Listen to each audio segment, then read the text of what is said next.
नमस्कार साथियों। अचानक वीडियो कट गया था और यहाँ से आगे हम फिर से देखेंगे। यहाँ से आगे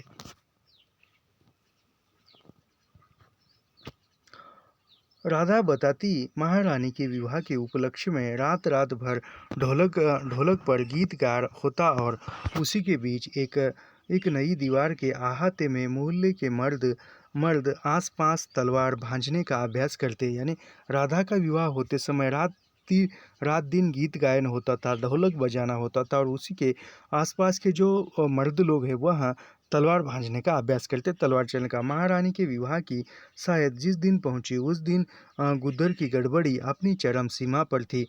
इसमें भी महादेव बाबा की बड़ी कृपा थी। भोलानाथ सब खर्चे से बच गए। केवल आग के चारों तरफ 7 फेरे लेकर लड़की विदा कर दी गली। बारात केवल बाप बेटे ब्राह्मण वाली पास के ही किसी मोहल्ले में आई थी। गदर में मर्द तो मार काट करने के लिए निकल गए। यानी गदर हो रहा था और गदर में मार काट करने के लिए मर्द लोग निकल गए। औरतें बड़े बड़े घरों में इकट्ठी हो गई। भोलानाथ के किले से घर में मोहल्ले की 40-50 औरतों ने आकर शरण ली। बनिया के आंगन की ओर तो कोठे की दीवार में एक एक खिड़की खोद ली गई। यानी जब महारानी का विवाह हो रहा था तब गदर हो रही थी, लड़ाई हो रहा था। उसी से रस्सी लटका कर रसद खींच ली जाती प्राय सत्तू खाया जाता, दाना चबाया जाता कि घर से धुआं न निकले, कि अंदर किसी के रहने का शक हो। बाहर ताला पड़ा रहता, भीतर औरतें बच्चे सन्न मारे पड़े रहते। इलाहाबाद में अंग्रेज़ों का एक मिनट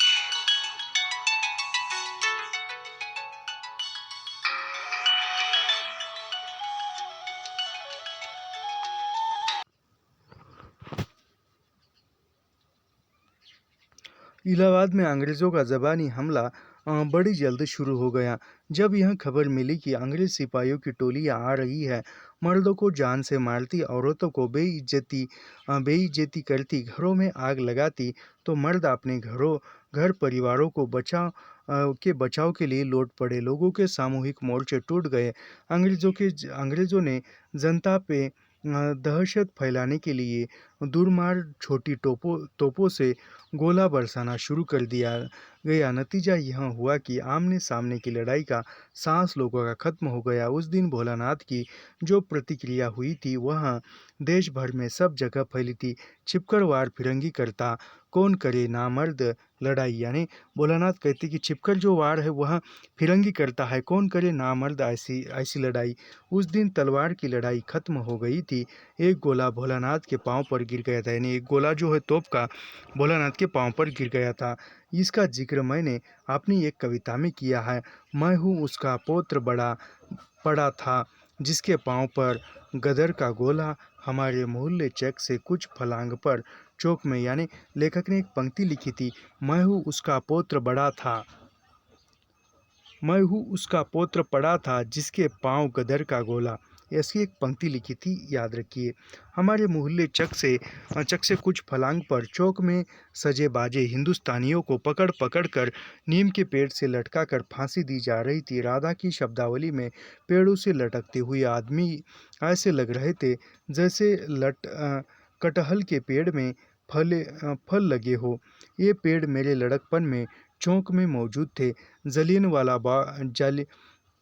जलियनवाला बाग के हत्याकांड के बाद जब लोगों ने इन पेड़ों पर फूल चढ़ाना शुरू कर दिया तो सरकार ने उन्हें कटवा दिया। यानी जिस पेड़ों पर हिंदुओं को लटकाकर फांसी दी थी और जालियनवाला बाग हत्याकांड होने के बाद उन्हीं लोग जो है श्रद्धांजलि रूप में उन पेड़ पर फूल चढ़ा रहे थे, तब अंग्रेज सरकार ने उन पेड़ों को काट डाला। राधा जब कभी उन पेड़ों के पास से होकर गुजरती, उनको छूकर अपने कान पकड़ती, बुदबुदाती, इज्जत राखे राम पता नहीं इन पेड़ों की छाया में और क्या क्या हुआ था। भोलानाथ के पांव पर जो गोला गिरा था वह ठोस लोहे का पूरे 1.25 सेर का गोला था। यानी भोलानाथ के पैर पर जो तोप का गोला था वो लोहे का था, यानी 1.25 सेर का था।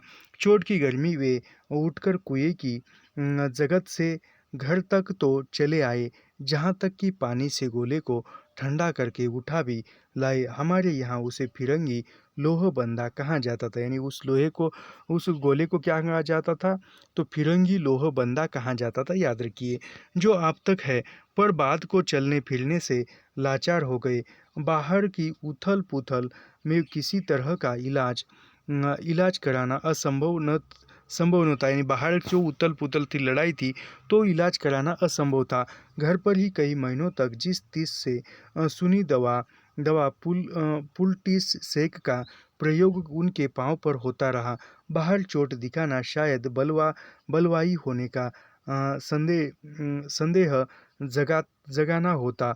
बात को लंबे इलाज के बाद उनका पांव ठीक हुआ, पूरी तरह से तो नहीं कह सकते, उनके चलने में थोड़ी सी भजक थी। गो उन्हें लंगड़ा नहीं कहा जा सकता था, यानी चलने फिरने लायक पैर का जो जख्म था वह भर गया था।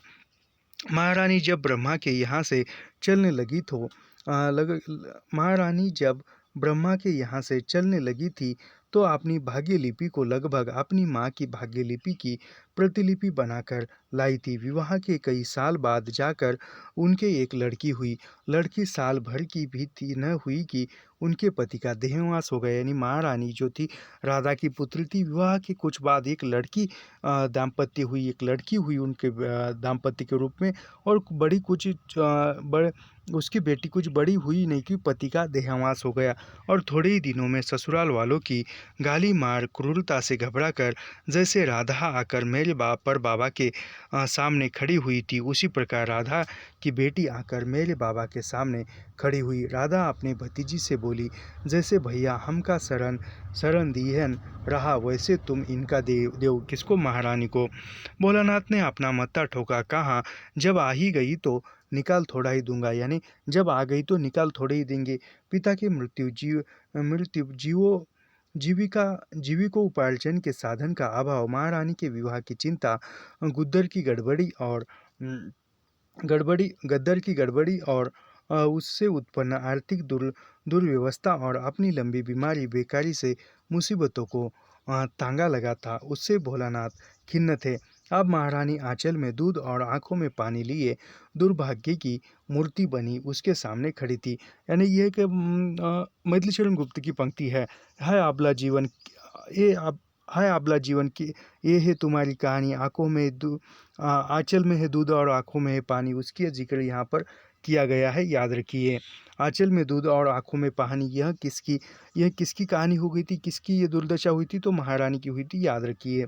उन्होंने महारानी को बहुत समझाया बुझाया, वे अपने ससुराल को लौट जाए, उसका उचित स्थान वही है, चाहे ससुराल वाले कितना ही दुर्व्यवहार उसके साथ करे। पर महारानी के पास अपने आंसुओं के अलावा कोई जवाब न था। स्त्री के आंसुओं के सामने पुरुष बेबस हो जाता है, यानी स्त्री के आंसू के सामने जो है पुरुष। पिताजी महारानी को समझाते थे कि तुम ससुराल जाओ, तुम्हारा असली स्थान वहीं पर है, लेकिन वो नहीं जाती थी, मुश्किल से हावी हो पाती है।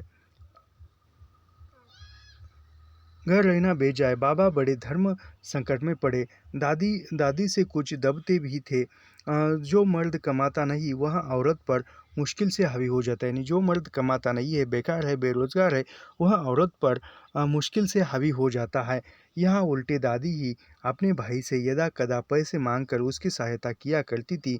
उसके भाई मिर्ज़ापुर में अच्छे चाकरी धंधे से थे, उनके ऊपर कोई भारी उत्तरदायित्व न था। 2 लड़के थे, लड़की कोई नहीं थी। महारानी टस से मस न हुई, यानी महारानी जैसी थी वैसी रही। उसके सामने उनकी माता का उदाहरण था। महारानी ने नारी की सहज चातुर्य भी था। दादी को पराजित करने के लिए उन्होंने ऐसा ब्रह्मास्त्र छोड़ा कि दादी चारों खाने की चित्त हो गई, यानी दादी को चुप कराने के लिए ऐसा ब्रह्मास्त्र छोड़ा कि दादी जो है चारों खाने में चित्त हो गई। एक दिन उन्होंने बुद्धि को, उनकी लड़की का नाम बुद्धि था, यानी महारानी के लड़की का नाम क्या था, तो बुद्धि था, जिसे वे प्यार में बुद्धन्ना और क्रोध में बुधिया, याद रखिए एक ही नाम है ये। बुद्धि महारानी की लड़की का नाम है, उसको ही बुद्धो कहा जाता था, उसको ही बुद्धन कहा जाता था, उसको ही बुद्धन्ना, और क्रोध में बुधिया। ये जो है 1 2 और 3, ये 3 नाम बुद्धि के ही है, ये महारानी के लड़की के ही नाम है, याद रखिए। कर देती थी, ले जाकर दादी की गोद में लेटा दिया, यानी ले जाकर दादी की गोद में लेटा दिया। शादी के 10-12 बरस बाद भी दादी को यह सौभाग्य नहीं मिला था कि उनकी गोद में कोई बच्चा खेले। नारी तो माँ बनने के लिए ही बनी है, यही इंपॉर्टेंट कथन है, याद रखिए, पूछा जा सकता है। नारी तो माँ बनने के लिए ही बनी है, उसके स्वप्नों में कोई इससे अधिक मधुर, कोमल और सबल नहीं होता। माँ बनकर ही वह पूर्ण होती है, न बन सकी तो इस अभाव के लिए वह अपने को धिक्कारती रहती है।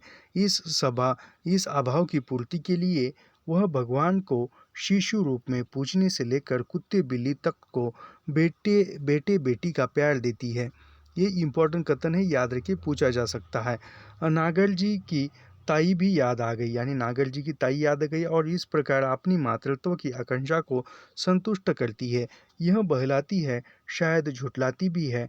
जीवन की मूलभूत मांगों के सामने जो स्वाभाविक रूप से नहीं झुकता उसे अस्वाभाविक रूप से झुकना पड़ता है। जो स्वाभाविक रूप से जीवन की मूलभूत मांगों के सामने नहीं झुकता, वह अस्वाभाविक रूप से झुकना पड़ता है। गणेश प्रसाद से पेड़ पौधे, महादेवी जी से खरगोश कुत्ते और पत्ते जी से बिल्ली बिल्ले वात्सल्य वसूल करते हैं। महारानी ने दादी का मर्मस्थल मर्मस्थ मर्मस्थल छू लिया था, यानी महारानी ने अपनी बेटी उसके गोद में डालकर दादी के उसका मर्मस्थल छू लिया था। उसके बाद से दादी के मुख से नहीं निकला कि महारानी अपनी ससुराल चली जाए। व्यावहारिक रूप से तो महारानी की विजय हो गई थी, पर वह भीतर ही भीतर जानती थी कि इस घर में उसका स्वागत नहीं किया गया, उनको सहन नहीं किया गया है। इसकी माखें उन्हें जीवन भर बनी रही। बाबा ने यह समझा था कि जब परिवार का इतिहास उनकी पीढ़ी में दोहराया जा रहा है, तो संभव है कि जैसे राधा के घर में पांव रखते ही उनके पिता की नौकरी लग गई थी और घर धन धान्य से भर गया था, वैसे ही महारानी के आने पर भी कुछ उसी प्रकार चमत्कार हो। भोलानाथ भोले स्वभाव के थे, कुछ विलंब से जरूर पर हुआ कुछ वैसा ही, यानी कुछ वैसा ही हुआ। भोलानाथ को भी नौकरी लगी और धन धान्य से घर भरने लगा। दिन पर दिन मास पर मास करिश्मे की प्रतीक्षा में बीतने लगे। 4 प्राणियों का 5 कहना चाहिए। बच्चे का खर्च कम नहीं होता, भरण पोषण करना था और आमदनी जीरो। कभी भवानी के पति जो आप बलरामपुर रियासत से अच्छे पैसे खींच लाए थे अपने साले के लिए, और कभी दादी के भाई मिर्ज़ापुर से अपने बहनों के लिए रुपया भेज करते। गल्ला कभी कभी चपड़ी के छोटे छोटे घर से आ जाता। जब इन स्रोतों से भी कोई सहायता न मिलती और पारिवारिक आवश्यकताएं मजबूत करती, तो उस किले से घर का कोई हिस्सा बेच दिया जाता। एक हिस्सा बिहारी सोनार के बाप ने लिया था, यानी एक घर का हिस्सा बेच दिया जाता, तो वह एक हिस्सा किसने लिया था, तो वह बिहारी सोनार के बाप ने लिया था। बिहारी सोनार को मैंने देखा था। एक हिस्सा मुंशी आप आफ्ताब राय ने लिया था, यानी एक हिस्सा जो है आफ्ताब राय ने लिया था, याद रखिए। मेरे पिता और चाचा लोग उन्हें किबला और कभी कभी किबला आलम से संबोधित करते थे। उनसे कुछ समय उर्दू पढ़ने का सौभाग्य मुझे मिला था। एक महंगनी या काछिन ने लिया। जवानी में बड़ी सुंदर थी। एक कायस्थ महोदय ने उसे बैठाले क्या हुए थे, अधेड़ हुई तो उन्होंने छोड़ दिया। जब उसे देखने की मेरी स्मृति है तब वह लट चुकी थी। एक लाला श्याम सुंदर ने लिया। गली के पार उसका अपना बड़ा मकान था। फिर उन्होंने उस मकान का एक हिस्सा खरीद लेने की कृपा की। एक पक्का मकान बाद को उन्होंने हमारे घर के सामने बनवाया। अपनी ब्राह्मण रखेल के लिए हमेशा बिकाऊ जमीन मकान की खोज में रहते थे। उसका मकुला था, यानी एक दलाली का। जहाँ तक जगह पाइए इमारत उठाए चले जाइए। और इस प्रकार लष्टम पष्टम गृहस्थी चलाते हुए भोलानाथ ने लगभग 10 बरस बिता दिए। इस बीच उल्लेखनीय बात यह हुई कि वे एक पुत्री के पिता हो गए। उसका नाम तुलसी रखा गया, यानी एक पुत्री हुई और उसका नाम क्या रखा गया, तुलसी रखा गया। दादी के नाम से बांझिन होने का कलंक कटा, यानी दादी का जो बांझिन था वो, यानी जिसको कोई ये नहीं था, तो उसका कलंक जो था मिट गया था। यानी लेखक के बहन का नाम क्या था? तो तुलसी था। दादी नारी समाज में उद्घोषित वंध्या थी। तुलसा के जन्म से जहाँ बाबा और दादी को आत्मसंतोष हुआ, वहाँ घर के वातावरण में एक फिर तनाव आ गया। नारी और नरपति को पलटते देर नहीं लगती। अपनी संतान के अभाव में दादी ने जो स्नेह बुद्धि को, जो सद्भाव महारानी को दिया था, वह तुलसा के आगमन से दिनानुदिन क्षीण होने लगा। यानी फिर वो तुलसा होने लगी और फिर वो तुलसी को प्यार करने लगी और महारानी की बेटी बुद्धि को वह दूर करने लगी। घर का खर्च बढ़ गया था। सालों से आमदनी का कोई जरिया न था, न आगे दिखाई देता था। बेचने लायक अब घर का कोई हिस्सा न बचा था और दादी को तुलसा के विवाह और दहेज की चिंता उनके जन्म के दिन से ही व्यापी गई थी। नारी भी कितनी कितनी दुर्देश, कितनी का संकल्पनाशील और कितनी व्यावहारिक होती है, उसकी पहली धारणा फिर से उभर उठी और कभी कभी मुकर भी होने लगी कि महारानी को अपनी बच्ची को लेकर अपनी ससुराल को लौट जाना चाहिए। यानी दादी सोच रही थी कि महारानी को जो है अपनी बच्ची को लेकर अपने ससुराल जाना चाहिए। कचहरी बाजों से अक्सर सुना है कि कब्जा आधा अधिकार होता है। महारानी भी अब इस घर पर अपना कुछ हक समझने लगी थी। हजरते दाग का शेर तो उन्होंने न सुना था, पर एक दिन उन्होंने ऐलान कर दिया। यानी एक दिन ऐलान कर दिया। वो शेर कौन सा था? अब मैं जहाँ बैठ गई हूँ, बैठ बैठ गए हूँ, हजरते दाग जहाँ बैठ गए, यानी जहाँ पर बैठ गए वहीं के हो गए, वहीं पर बैठ गए। जीवन में कुछ चीज़ें कोमल तंतुओं से बंधी रहने पर ही संगठित रहती है। जब उन्हें अधिकार की लोहे श्रृंखला से बांधने का प्रयत्न किया जाता है, तब वे बिखर जाती है। तुलसा और बुद्धि को लेकर ईर्ष्या चलती दादी और महारानी में मनमुटाव रहता। राधा कभी पेट की ओर झुकती, कभी पीठ की ओर, और नारी की इन 5 मूर्तियों के बीच 2 बच्चियों को विधवाएं, एक संधवा, एक पुरुष केंद्र के समान सबको संतुलित किए, सबसे संतुलित हुआ बैठा रहता। आदर, प्रेम, संरक्षण, वत्सलता और करुणा के भावों के बीच अपने जड़ दुर्भाग्य की ओर से उदासीन रहते। रही मन चुप बैठी, ये देखी दिनन को फेर। ये रहीम का भी दोहा आया है, याद रखिए। रहीमन चुप बैठी, ये देखिए दिनन को फेर। ये याद रखिए। यहाँ पर पूछा जा सकता है कि रहीम का ये दोहा किस इसमें आया है, रचना में आया है। तो क्या भूलू क्या याद करूँ में आया है, याद रखिए, पूछा जा सकता है। बाबा के पाँव की चोट ने उन्हें सक्रिय जीवन के लिए शायद सदा को अक्षम कर दिया। यानी जो पाँव की चोट थी वह जीवन जीते समय अक्षम हो गए थे। वो पाँव की चोट से ज़्यादा ये नहीं कर पा रहे थे। पाँव का दर्द या चोट बड़ी बुरी चीज़ होती है। जैसे कहते हैं कि क्या, एक साधु को दासी और मर्द को खांसी, नहीं, चोर को खांसी मुसीबत में डाल सकती है। ये उस प्रकार का ये बात हुई है यहाँ पर। शरीर का आधार ही हिल जाता है। यानी पैर में चोट है तो शरीर का आधार ही हिल जाता है। जीवन है तो कुछ न कुछ चले फिरे, बिना कैसे काम चल सकता है। जीवन है तो चलना फिरना पड़ता है। मैंने एक कविता लिखी थी, उस कविता की एक पंक्ति है, तो पंक्ति ऐसी थी कि जीने के लिए घूमना फिरना पड़ता है, खुद के ही घर में मेहमान बन के आना और जाना पड़ता है। ये कैसी ज़िंदगी है, दूसरों को खुश रखने के लिए खुद को जलाना पड़ता है। एक मैं कविता लिखता हूँ तो ऐसी ही मैंने लिखी थी। जब मैं घर से एमए होने के तुरंत बाद, यानी 2021 की बात है, नहीं 2022 की बात है। 2022 की बात, ये मेरा 21 में एमए हुआ, 2021 में एमए हुआ, 22 में मैं एक कॉलेज में पढ़ाने जा रहा था। तो मैं क्या करता था, बड़ा दूर कॉलेज था, तो वहीं पर मैं रहता था कॉलेज के आसपास रूम लेकर। तो वहाँ पर जाते समय मैं क्या करता था, समझो शनिवार को शाम को निकलता था, आता था और रहता था, और सोमवार को सुबह जल्दी ही निकल जाता था। रविवार को तो छुट्टी रहती थी। तो फिर उस पर मैंने एक बार बस में बैठते हुए ये कविता लिखी थी। उसकी यह 4 पंक्तियाँ थी, जब मैंने अभी सुनाई है।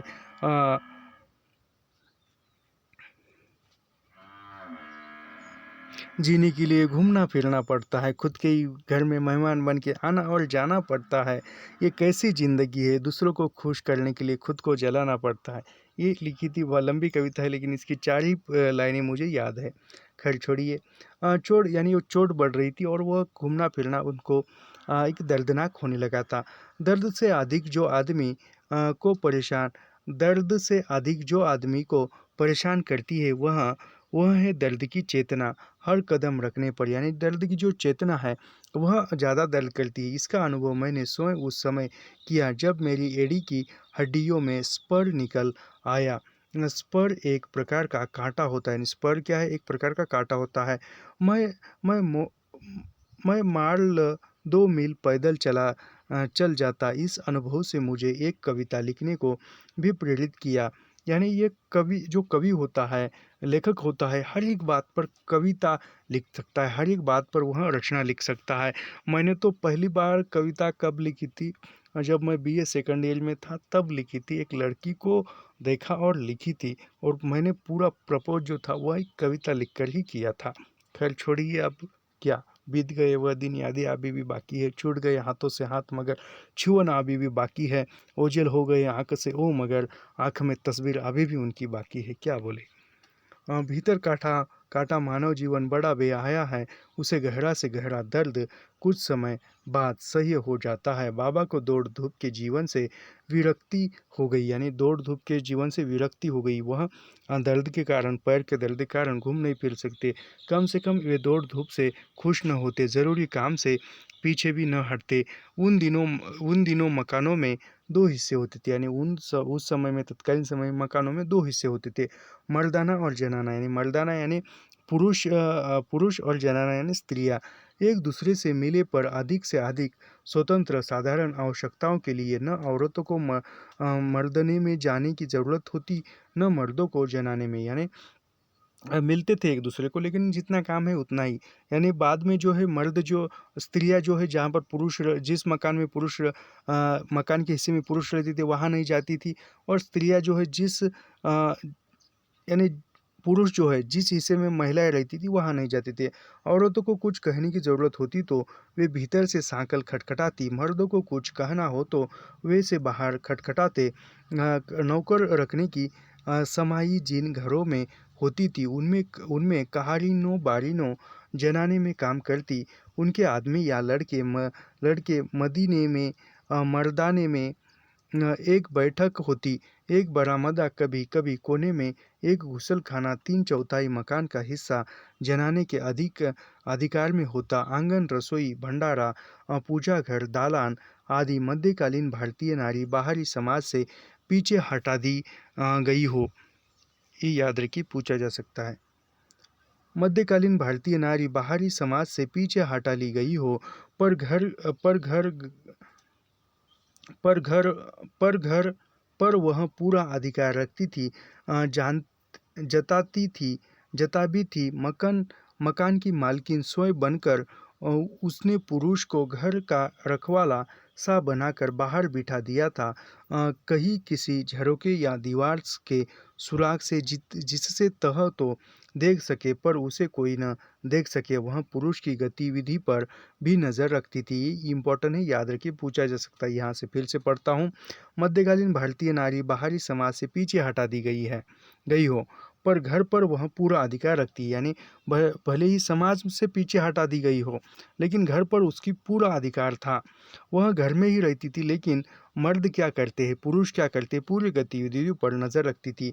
कौन आया, कौन गया, क्या कह गया, क्या सुन गया, सबकी उसको पूरी खबर रखती थी। यानी पूरी खबर रखती थी।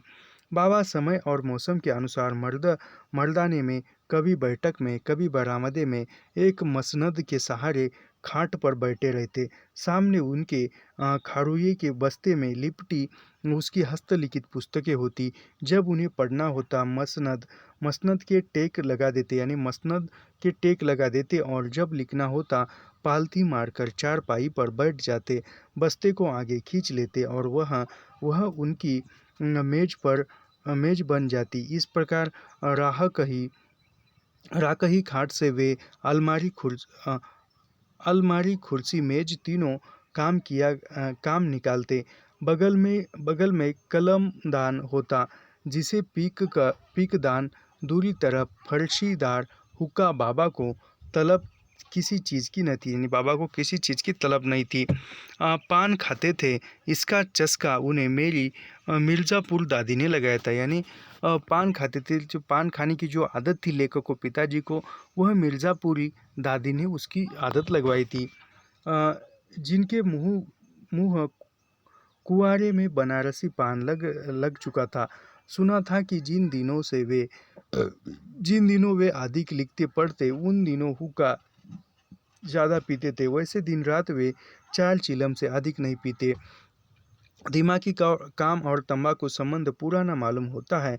मैं कुछ ऐसे लेखकों को जानता हूँ जो बिना एक आध टीन फूके हुए कोई भी कविता, कहानी अथवा लेख पूरा नहीं कर पाते। सिगरेट 4-6 दिन भर में मैं भी पी लेता हूँ। यानी लेखक 4-6 सिगरेट जो है दिन में पीते हैं, पर लिखते समय मुझे उसकी कोई खास तलब नहीं होती।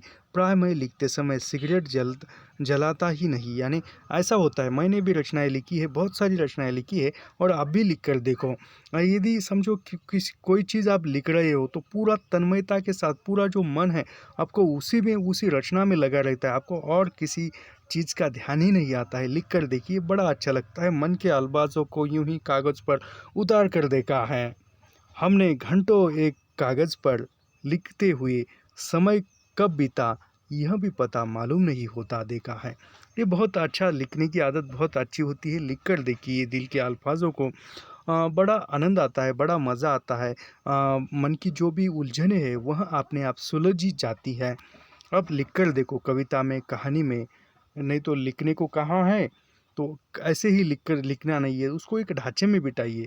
कविता में बिठाइए, कहानी में बिठाइए, एक एकांकी में बिठाइए। सबसे खास बात है, लिखने के लिए आप एकांकी में बिठाइए। एकांकी में क्यों? क्योंकि एक कहानी लिखने से बेहतर एकांकी में जो भी मन के जो भाव है, समझो हमारा किसी के साथ गुस्सा हो गया है, किसी के साथ झगड़ा हो गया है, उस झगड़े को आप एक एकांकी में लिखते चलिए, और लिखने के बाद आप पढ़िए उसको, और फिर कुछ दिन उसको, कम से कम महीना भर, 2 महीने ऐसे ही छोड़ दीजिए, एक जगह पर रख दीजिए, और फिर 2 महीने बाद फिर से उसको लिखिए।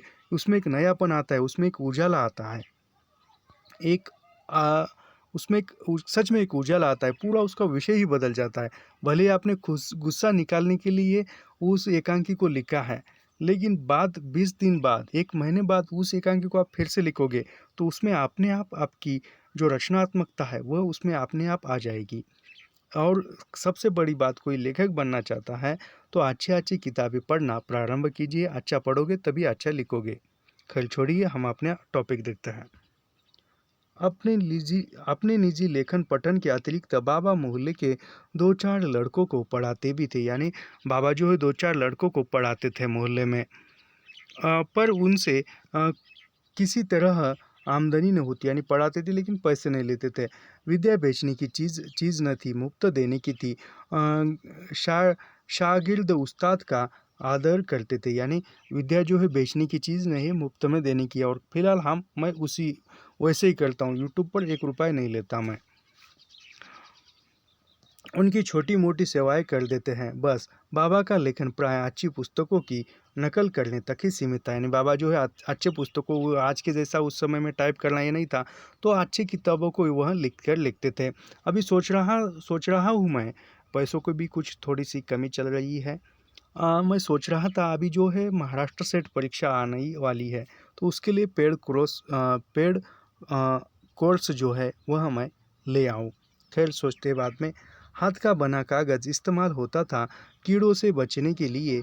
उस पर लाल रंग का लेप लगाया जाता था, जो नकल होती थी उस पर। खुरदरे कागज़ को चिकना करने के लिए उसे शीशे के घुटने से घोटा भी जाता था। ऐसे 2-1 घुटने मैंने अपने लड़कपन में देखे थे। बाबा के अक्षर मोतियों को मात करते थे। सृजन प्रतिभा उनमें न थी। कभी कभी शतरंज भी खेलते थे। उनकी शतरंज की मोहरे एक थैली में मेरे घर में सुरक्षित थे। यानी लेखक के पिताजी दूसरों की पुस्तकों की नकल करते थे, और वह जो है शतरंज भी खेलते थे।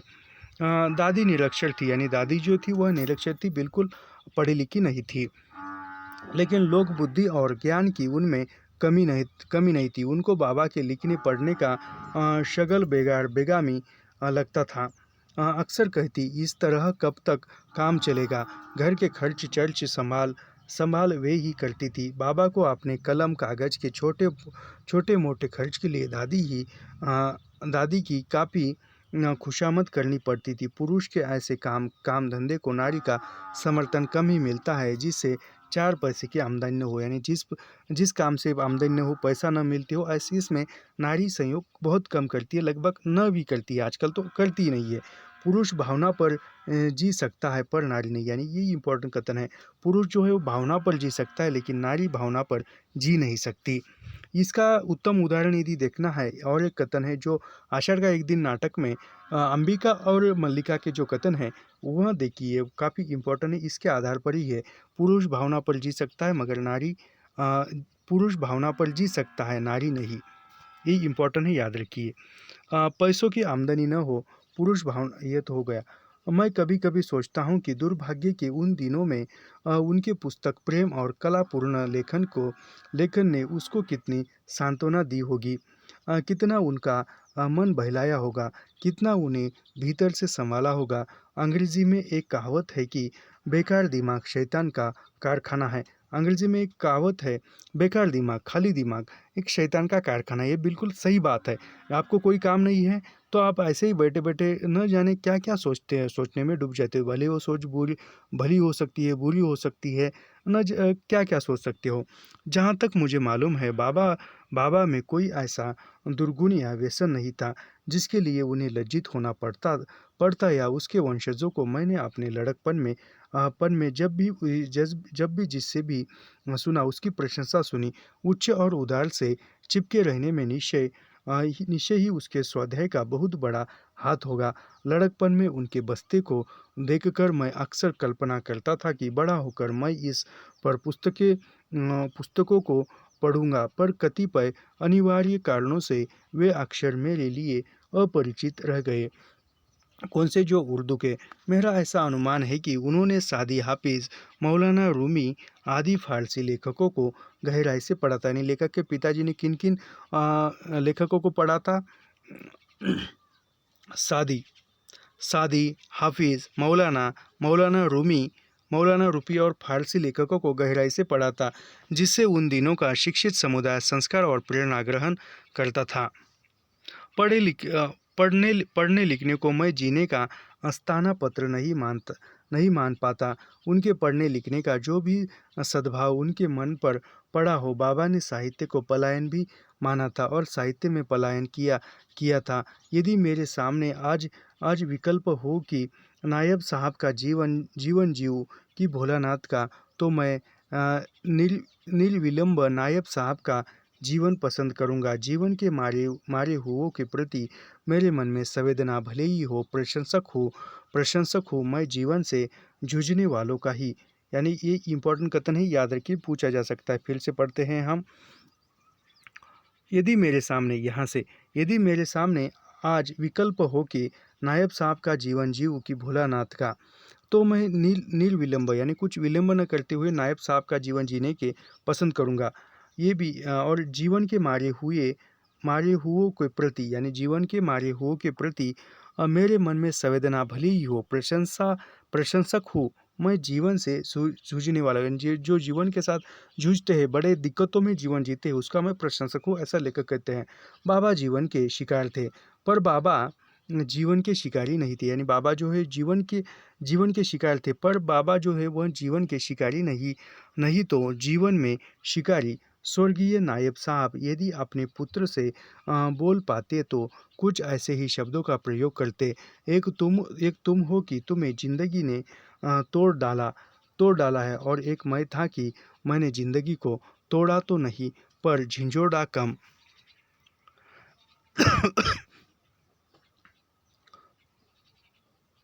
जिंदगी और औरत उसी आदमी का सिक्का मानती है जो झिंझोड़ कर फेंक दे। ये इम्पोर्टेंट कथन है, याद रखिए। जिंदगी और औरत उसी आदमी का सिक्का मानती है जो झिंझोड़ कर फेंक दे। भोलानाथ में पहल कदमी न थी। भोलानाथ में पहल कदमी नहीं थी। काम नौकर ढूंढने के लिए वे कहीं हाथ पांव न मारते। हिले मौत बहाने रोज़ उस समय चलती थी। हमारे ज़माने में योग्यता की प्रतियोगिता के बावजूद भी किसी अंश में वह कहावत सत्य है, वे किसी से बात न डालते और किसी का क्या पड़ी तो उसकी सहायता करने आता। मिट्टूलाल ने दोस्त से अधिक दुश्मन ही बनाए थे, यानी मिट्टूलाल ने दोस्त से अधिक दुश्मने बनाए थे। दोस्तों में भी एक प्रकार की ईर्ष्या का भाव था। उनकी समृद्धि और सफलता ने बहुतों को अपने को छोटा और नीचा मानने को विवश किया था। बाहर से संवेदना दिखाते हुए और उसके विद्या व्यसन के लिए उसको आदर देते हुए भी बाबा के आस पड़ोस नाते रिश्तेदार उसके दुर्भाग्य पर एक तरह के निकृष्ट संतोष और सुख का अनुभव थे। तुम दुखी तो एक पंक्ति दी हुई है यहाँ पर, इम्पोर्टेंट है, याद रखिए। ये हम पढ़ते हैं, तुम दुखी हो तो सुखी मैं विश्व का अभिशाप भारी। ये इम्पोर्टेंट है, याद रखिए, पूछा जा सकता है परीक्षा में। काली से काली रात का प्रभात होता है, यानी काली रात कितनी गहरी काली क्यों न हो, उसका प्रभात होता है। रात ढल जाती है, दिन निकल आता है। समय चक्र जैसे सौभाग्य की वैसी ही दुर्भाग्य की जमीन पर भी होता हुआ आगे निकल आता है जाता है। बाबा ने कभी धीरज नहीं छोड़ा। उनके मन में दृढ़ विश्वास था कि जब दिन अच्छे आएंगे सब साधन अपने आप जुट जाएंगे। बाबा को मुसीबत से निकलने की विशेष चिंता थी। उनके बहनोई और साले को बहनोई रियासत बलरामपुर में प्रभावकारी जगह पर थे। हकीम हुक्काम से उसका मिलना जुलना रहता था। उन्होंने किसी से कहाँ सुना, उसने किसी और से, और एक दिन अचानक बाबा के लिए नौकरी का रुका आ गया, यानी नौकरी का जो है प्रस्ताव आ गया। वे ललितपुर में जेल के दारोगा नियुक्त कर दिए गए, यानी ललितपुर में वह जेल के लिए दारोगा के पद पर ज्वाइन हो गए। जब कंपनी सरकार की मिसिलों में मुंशी भोलानाथ के वालिद मालिद मुंशी मिट्ठू लाल का सर्विस रिकॉर्ड खोजा गया, तब किसी उच्च अधिकारी ने बताया कि इस तरह की नौकरी तो उनको अपने पिता का हवाला दे देने से बहुत पहले मिल सकती थी। मुंशी भोलानाथ ने मुस्कुराकर एक किस्से सुनाए। किस्से के बाद टीका टिप्पणी की आवश्यकता नहीं रह जाती। किस्सों यूँ था, यानी किस्सा जो सुनाया था वो ऐसा था। एक साधु थे, उनके पाँव में एक फोड़ा निकल आया, चलने में बड़ा कष्ट होने लगा। यानी वो बाबा जो है खुद की कहानी सुना रहे थे। एक साधु थे, उनके पाँव में एक फोड़ा निकल आया, अकेले थे, बिना चले कैसे काम चलता। भिक्षा के लिए अपने आश्रम से बस्ती चल जाता था। हाय हाय करते लौटते। एक दिन जब वो भिक्षा के लिए जा रहे थे, एक जड़ी बोली, साधु राम मुझे उखाड़ लो, यानी एक जड़ जो है बोली, साधु राम मुझे उखाड़ लो, पीस कर लगा दो, तुम्हारा फोड़ा फौरन अच्छा हो जाएगा। साधु ने खींच कर कहा, अभागी, आज महीनों से मैं इस रास्ते हाय हाय करते प्रतिदिन आता जाता हूँ, तू पहले क्यों नहीं बोली। जड़ी ने कहा, तुम्हारा भुगतान कौन भोगता, यानी तुम्हारा जो इसका जो मूल्य है वह कौन देता। कर्म स्वभाव का प्रतिबिंब है। कर्म जो है वह स्वभाव का प्रतिबिंब है। इस प्रकार का अकर्म, यानी इस प्रकार का जो अकर्म है, अकर्म दृष्टिकोण मुझे अच्छा नहीं लगता, पर इस अच्छा न लगने में शायद मेरा स्वभाव प्रमुख कारण है। सविष्णु न बनूं तो मुझे उस स्वभाव को भी समझना चाहिए जो कर्म प्रदर्शन करने भी सफल न होता, उल्टे अपनी इकाई खो देता है। बाबा शायद अपने स्वभाव को समझ गए थे, यानी बाबा जो है अपने खुद के स्वभाव को समझ गए थे। दूसरे के स्वभाव को समझना भले ही आसान हो, लेकिन खुद के स्वभाव को समझना कठिन बात है, और खुद के स्वभाव को ही समझना चाहिए। वे हाथ पांव मारते तो उजब कर लगते।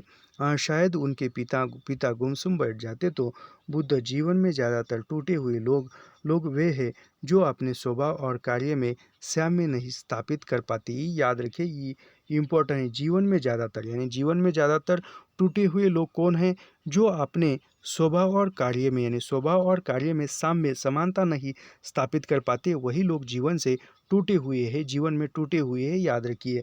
बाबा ने मुसीबत उठाई हो, अपमान सहा हो, व्यंग आड़े हो, पर वे भीतर से टूटे हुए नहीं थे।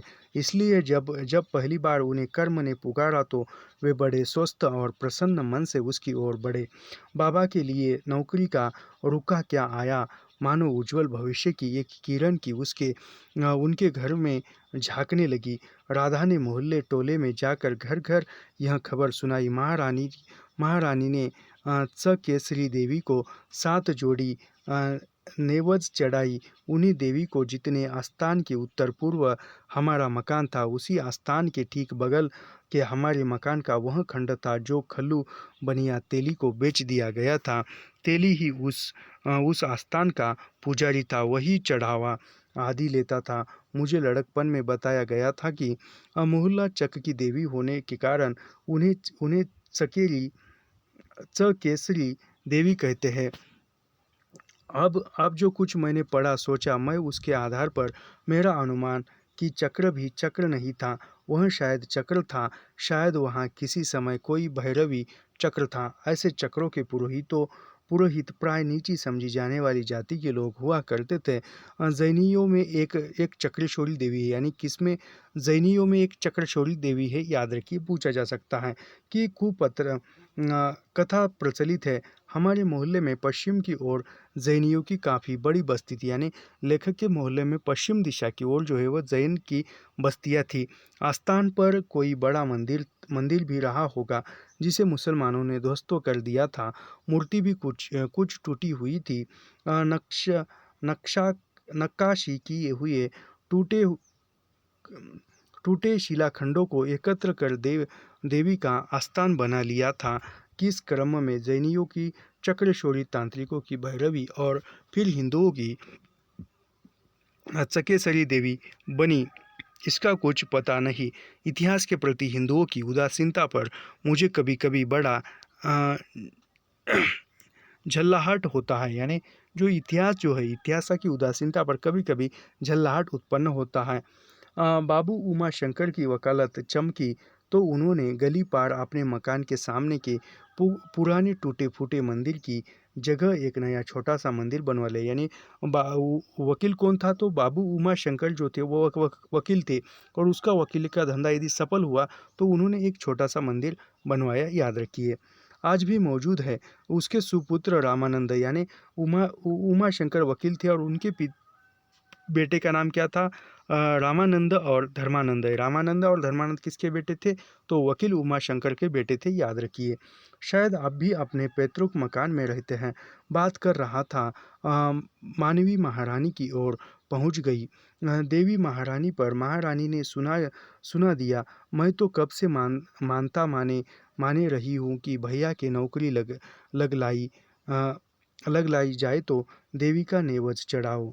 चले महारानी, मोर लाज राखेन ई घर में मोर गोड़ पड़ा तो सुबह सुबह शुभ भवा है। यानी मैंने कहा और देवी ने मेरी सुनी है, ऐसा वे कहती है। बाबा और दादी ने नायब साहब के शिवालय पर जाकर जल चढ़ाया। घर में गांठ जोड़कर सत्यनारायण की कथा सुनी। घर के पुरोहित से ललितपुर जाने का मुहूर्त निकलवाया। बाबा पहले अकेले गए, दादी बाद को गई। यानी पहले बाबा गए ललितपुर में और बाद में दादी गई। बाबा कभी कभी सोचते कि उनका अनुमान ठीक ही निकला। महारानी के आने के साल भर बाद तुलसा आई। तुलसा अभी अभी साल की नहीं हुई थी कि नौकरी लग गई। उसकी चलती तो राधा महारानी और बुद्धि को ललितपुर ले जाते, लेकिन दादी के डर से चुप रहे। दादी ने नौकरी का श्रेय तुलसा के चरण को दिया। यानी दादी क्या कहती? तुलसा का जन्म होने से ही नौकरी लग गई।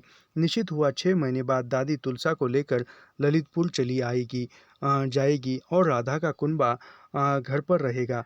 बाबा चलते समय खत्तू बनिया को कहते गए थे कि इन लोगों को खाने पीने की तकलीफ न हो, हिसाब किताब वे लौटने पर करेंगे। यानी इन लोगों को खाने पीने की चीज़ों की पूर्तता कीजिए, आने पर मैं हिसाब किताब करूँगा।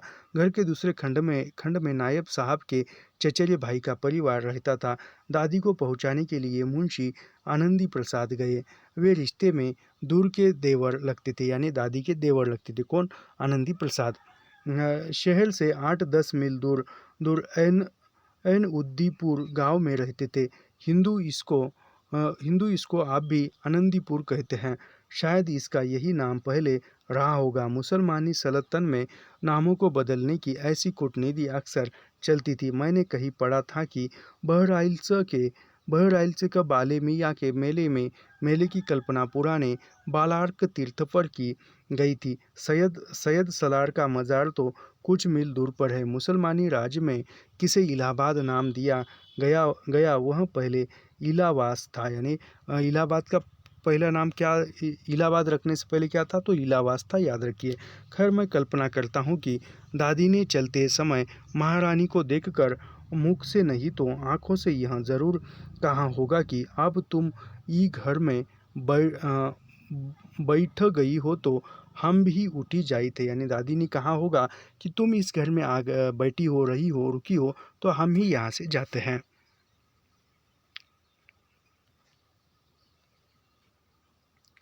उस ज़माने में इलाहाबाद से ललितपुर की यात्रा कुछ पैदल, कुछ बैलगाड़ी, कुछ शिरकम ऊँटगाड़ी, यानी शिरकम यानी ऊँटगाड़ी, याद रखिए। शिरकम का अर्थ होता है ऊँटगाड़ी, ऊँटगाड़ी का अर्थ होता है, ऊँटगाड़ी को ही शिरकम कहते हैं और शिरकम को ही ऊँटगाड़ी। यानी इलाहाबाद से ललितपुर जाते समय कुछ यात्रा जो है पैदल की गई, कुछ यात्रा बैलगाड़ी पर की गई और कुछ यात्रा शिरकम यानी ऊँटगाड़ी पर की जाती थी। लगभग 3 सप्ताह से 1 मास तक चलते होंगे।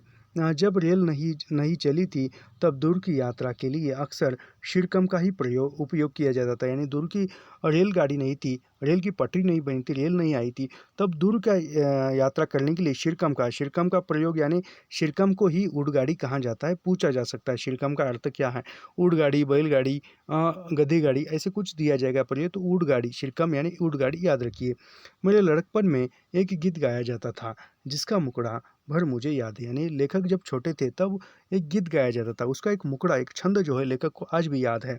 वह क्या है, जब से चली है रेलगाड़ी कदर शिरकम की बिगाड़ी। ये याद रखिए, पूछा जा सकता है, जब से चली है रेलगाड़ी कदर शिरकम की बिगाड़ी। जब रेल मोटारें नहीं थी तो छोटे, मेरा मतलब है शॉर्टकट वाले और कच्चे रास्ते भी खूब चलते थे, यानी जब रेलगाड़ी नहीं थी तो चलते समय शॉर्टकट के रास्ते बहुत चलते थे। मुसाफिर एक दूसरे के प्रति सहानुभूति रखते थे, ज़रूरत पड़ने पर परस्पर सहायता करते थे। रास्ते में पड़ने वाले गांव के लोग इस बात से प्रसन्न होते थे कि लोग उनके यहाँ ठहरते हैं, यानी चलते समय थोड़ा से ज़्यादा देर देर हो गई, रुकना है, थक गए तो रुकते थे, और जो भी रुकते थे वह लोग खुश हो जाते थे कि चलने वाले लोग जो है हमारे यहाँ रुकते हैं। आजकल तो कोई पानी तक नहीं पूछता, आज की बात अलग है। वे बड़ी खुशी खुशी से उनके खाने रहने की सुविधाएं जुटा देते थे। समय समय सस्ती का था, उन्हें भी नए नए लोगों से मिलने का अवसर मिलता था।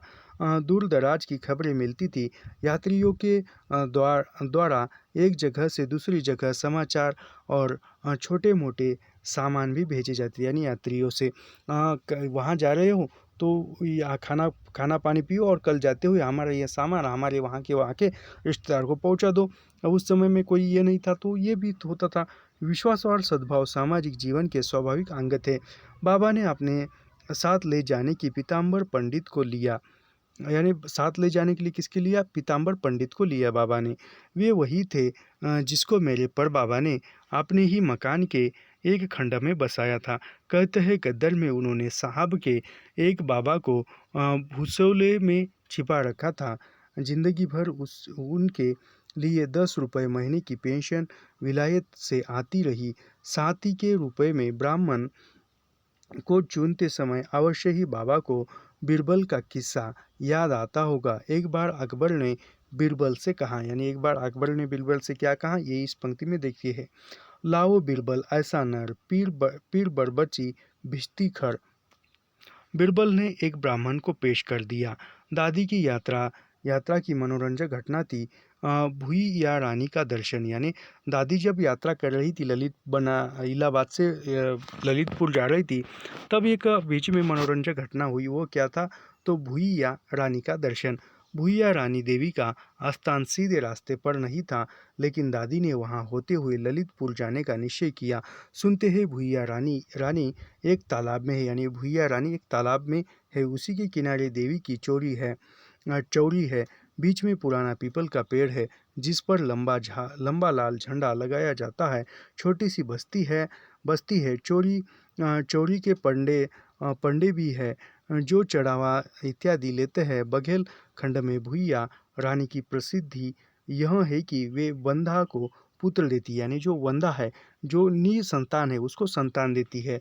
लुज पूज्य को काया, बहुत से लूले लंगड़े वहाँ जाते हैं, कहाँ जाते हैं? भुइया देवी को तालाब में स्नान करते हैं, उसी की मिट्टी निकाल कर देवी की चोरी पर थोपते हैं, जो बरसात में फिर तालाब में बह जाती होगी, उसी मिट्टी को वे अपने बदन पर लपेटते हैं। बहुत से वहाँ की मिट्टी में लौटते हैं और कहते हैं अच्छे हो जाते हैं। यह आधुनिक मंड बेउरा की ओर का कोई पुराना रूप हो सकता है। गांधी जी भी इसका प्रयोग करते थे, यानी गांधी जी भी इसका प्रयोग करते थे। संभव है कि वहाँ की मिट्टी में कोई विशेष तत्व हो, संभव है मजहब मिथ्या व अ, मिथ्या मिथ्याध विश्वास प्राय निकार अंधविश्वास हिंदू नहीं चलाते, उनके पीछे छिपा गहरा रहस्य भर प्रयोजन रहता है। बहुत लोग केवल विश्वास के बल पर अच्छे हो जाते हैं। आधुनिक चिकित्सा, यानी बहुत ऐसे लोग होते हैं कि विश्वास के बल पर अच्छे हो जाते हैं, ठीक हो जाते हैं। आधुनिक चिकित्सा शास्त्र भी विश्वासों फलदायक को बहुत से अवसरों पर ठीक करता है, यानी आधुनिक जो चिकित्सा शास्त्र है वह भी विश्वासों के आधार पर ही मरीजों को ठीक करता है। देवी को चौरी की पूजा करते हुए कहते हैं दादी का बायां अंग फटफड़ा, यानी देवी की पूजा करते समय कौन सी देवी का? चौरी देवी की पूजा करते हुए दादी का जो है बायां अंग फटफड़ा। जानी गौरी अनुकूल सी ही हर्ष न जाई कही, मंजुल मंगल मूल मूल आम बाम अंग फरकन लगे। 51 मिनट का वीडियो रिकॉर्ड हो चुका है, इसको हम 1 घंटे का करेंगे और वो जो पहले का कट गया है वो आधे घंटे का है, तो 1.5 घंटे का आज क्लास रिकॉर्ड हो जाएगा और फिर हम रुकते हैं। दादी ने वहीं पर मानता मानी कि अगर साल के अंदर उनके लड़का होगा तो वे सुइयो रानी की 7 परिक्रमा करेगी, यानी वहाँ पर मन्नत मांगी कि यदि लड़का हुआ तो उसकी 7 फेरे मारकर मन्नत मांगी, उसको 7 चुनरी चढ़ाएगी, यानी 7 फेरे और 7 चुनरी। कुछ ऐसा हुआ कि ललितपुर पहुँचने के ठीक 10वें महीने उन्होंने एक पुत्र को जन्म दिया, यानी ललितपुर पहुँचने के ठीक 10वें दिन ही उनको पुत्र हुआ। उसका नाम प्रताप नारायण रखा, यानी उसका नाम क्या रखा? प्रताप नारायण रखा गया। यही मेरे पिताजी हुए, यानी प्रताप नारायण ही लेखक के पिताजी हुए। दादाजी का नियम था कि जब ये ललितपुर से इलाहाबाद जाती अथवा इलाहाबाद से ललितपुर, तब ये भुइया रानी हो जाती। उन्होंने एक क्या कई 7 परिक्रमाएं की, यानी एक नहीं कई बार 7 परिक्रमा की, कई 7 चुनरियाँ चढ़ाई। दादी के और कोई संतान नहीं हुई, यानी कोई और संतान नहीं हुई, न वे और चाहती थी। बड़ी पत्नी पुत्री पुत्र के छोटे से परिवार से वे परम संतुष्ट थी। ललितपुर कई कारणों से उन्हें बहुत पसंद था, यही आकर उन्हें पति की नौकरी लगी थी, यानी ललितपुर कई कारणों से पसंद था और यही आकर जो है पति की नौकरी लगी थी। यही उनको पुत्र रत्न की प्राप्ति हुई। उनके मन में इसका भी एक संतोष न होगा कि यहाँ रहते हुए राधा के कुंबे से उनका पिंड छूट गया, चाहे अकेलेपन का अनुभव क्यों न हो। दादी अपने घर मन की मालकिन बनकर रहना चाहती थी। ललितपुर में कोई नाते रिश्तेदार भी नहीं थे। दादी पर्दे में रहती थी। राधा महारानी और बुद्धि इलाहाबाद के पूरे घर में रहने लगी। पुरुष की आड़ सब प्रकार से हट जाने पर उन्होंने अपने को थोड़ा निराधार अवश्य पाया होगा। किसने? राधा ने, महारानी ने और बुद्धि ने। राधा की बेटी का नाम महारानी और महारानी की बेटी का नाम बुद्धि था, याद रखिए। परंतु पहली बार परम स्वतंत्र न सिर पर कोई पाकर उन्होंने उन्मुक्ति की सांस भी ली होगी। राधा महारानी के स्वभाव में कुछ ऐसा ही था कि किसी भी अंकुश के नीचे घबराता था या कम से कम चैन से न रह पाता था। राशा ने अपने ससुराल वालों के प्रति विद्रोह किया था। महारानी ने भी किसी न किसी रूप में उनका अनुकरण किया था, यानी राधा ने भी अपने ससुराल के प्रति विद्रोह किया और महारानी ने भी किया था। बुद्धि के आगे चलकर अपनी माँ और नानी से मिले संस्कारों का कम सबूत नहीं था, यानी अपनी नानी और अपनी माँ का वह संस्कार था। किस पर? बुद्धि पर। खाने पीने का सामान तो खत्तू के यहाँ से मिल जाता था, पर कुछ ऊपरी शर्च वर्च की ज़रूरत होती तो राधा महारानी ने तंगी का अनुभव किया। खुले आम काम करना इज्जतदार घरों की स्त्रियों के लिए बड़े अपमान की बात समझी जाती थी। गद्दर के समय खत्तू के आंगन की तरफ खोदी गई खिड़की बड़े काम की आई। बाहर का दरवाज़ा बंद कर लिया जाता, दूसरे खंड को अलग कर देने वाला भी। और राधा महारानी बनिए के लिए अनाज आदि की सफाई करती थी। मौसम में मुंगोरी, बड़ी पापड़ आदि इत्यादि भी तैयार करती, खरबूजे के बीज छिलती, और इन कामों के लिए बनिए से कुछ नगद पैसे मिल जाते थे। एक और काम वे करती थी। उन दिनों पास के महारानी टोले में 3 राधा कृष्ण के मंदिर थे, यानी वहाँ पर कितने महारानी महाजनी में कितने 3 राधा कृष्ण के मंदिर थे। पीला मंदिर, जहानाबादी मंदिर और मथुरा के गोसाइयों का मंदिर, यानी 3 मंदिर कौन से थे राधा कृष्ण के? एक पीला मंदिर, जहानाबादी मंदिर था, और दूसरा जो था अंतिम था मथुरा के गोसाइयों का मंदिर। इन मंदिरों में आरती के लिए अ, तीन अ, 3 तगी और अ, पच अ, पंचतगी बत्तियों की लाखों में खरीदी जाती थी। राधा महारानी बाजार से रुई लाती, धुनकती पुनिया बनाती, यानी रुई लाकर वो बाती करती थी, और कड़ी की छन्नी हुई राख को उंगलियों पर लगाकर पाउडर की तरह पुनियों से तागा निकलती। ये हमने देखा, मेरी नानी अभी भी बनाती है ये बातियाँ ऐसी। एक हाथ में वो रुई पकड़ते, दूसरे हाथ में जो ईबित रहती है भभूत, उसको लगाती है और ऐसे घुमाते, बड़ा सा ये धागा बनाते हैं रुई का, और फिर उसको वो 4 उँगलियों पर लिपट कर उसको बाहर निकल कर वाती बनाते हैं। बहुत बाती बनाते हैं, बहुत अच्छा लगता है। जब वह काफ़ी लंबा हो जाता है तब चारों उँगलियों पर लपेट, जैसे अभी मैंने कहा, पंचतंगी यानी 5 ऐसे वो 4 उँगलियों को 5 फेरी लगाई जाती है, और उसको तोड़कर फिर उसको ऐसे ही करके एक अच्छी सी बाती बन जाती है। पंचतंगी या 3 तंगी बत्ती बना, उसे मूल सूत्र से खूंट से तोड़ देते हैं, और और फिर सूत निकालने का वही क्रम चलता है। मैंने अपने लड़कपन में राधा महारानी और बुद्धि को घंटों बैठे इस प्रकार सूत निकालते और बत्ती बनाते देखा होगा। अपनी अनजिए विश्वास शीर्षक कविता, यानी कौन सी कविता? अनजिए विश्वास शीर्षक कविता। अवश्य ही ये तीनों मूर्तियाँ कहीं न कहीं मेरे दिमाग में होंगी, यानी अनजिए विश्वास में कौन सी 3 मूर्तियाँ? राधा, महारानी और बुद्धि, ये 3 मूर्तियाँ थी, याद रखिए। उस कविता में कल्पना ने यथार्थ को बहुत बदला संवारा है। मेरी ऐसी धारणा है कि कल्पना तभी जीवन सजीव और सबल होती है जब उसका आधार यथार्थ में होता है। यथार्थ बाहरी मात्र नहीं, बल्कि जो अनुभूति का अंग बनकर भीतर बन गया हो। कोरी कल्पना भी कम आकर्षक नहीं होती, चाहे हृदय न छुए। बहुतों की दृष्टि में मात्र कल्पना प्रणवता कवि की शक्ति का घोतक है। ये याद रखिए, इम्पोर्टेंट है। जो बिना सुध कपास खेमा खड़ा कर देने की ताकत रखते हैं, उन जादूगरों से मैं स्पर्धा न करना चाहूँगा। 1.5 बरस बाद पीतम्बर पंडित ललितपुर से लौटे तो उन्होंने सूचना दी कि भोलानाथ के घर में लड़का हुआ। बाबा ने अपनी बुआ के लिए रुपया भी भेजे थे, कुछ तो बनिए का हिसाब पानी चुकाने के लिए, और कुछ आगे के खर्च वर्च के लिए। कहलाया था अभी घर आने का जोग कुछ दिन नहीं लगेगा। छोटे छोटे बच्चों को लेकर सफ़र करने में बड़ी तकलीफ होगी। राधा घर घर कहती फिरी, हमरे तो पतरे पर दुब जाबी गावन हरियों को बुलवाकर सोहर गवाना शुरू कर दिया, जैसे प्रताप नारायण का जन्म उसी दिन उसी घर में हुआ हो, यानी प्रताप नारायण का जन्म हुआ हो।